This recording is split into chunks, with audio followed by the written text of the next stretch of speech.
NS force চতুর্থ বছর পার করে পঞ্চম বছরে পদার্পণ। এনএস ফোর্স চট্টগ্রামের ক্রীড়াঙ্গনে এটা সক্রিয়ভাবে নিজেদের জায়গা করে নিয়েছে তাদের কর্মদক্ষতার মাধ্যমে। তাজুল ইসলাম অত্যন্ত একজন দক্ষ ক্রীড়া সাংবাদিক।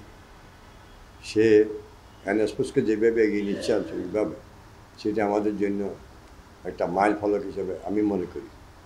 তার এই যাত্রা সুন্দর হোক, সফল হোক এই কামনা। আগামীতে আরও ভালো ভালো খেলার সংবাদ মানুষকে পরিবেশন করবে, সবার আগে এগিয়ে থাকবে এই প্রত্যাশা রাখছি। আল্লাহর কাছে দোয়া করছি, আল্লাহ যেন তাদের এই চলাকে সহায় হয়।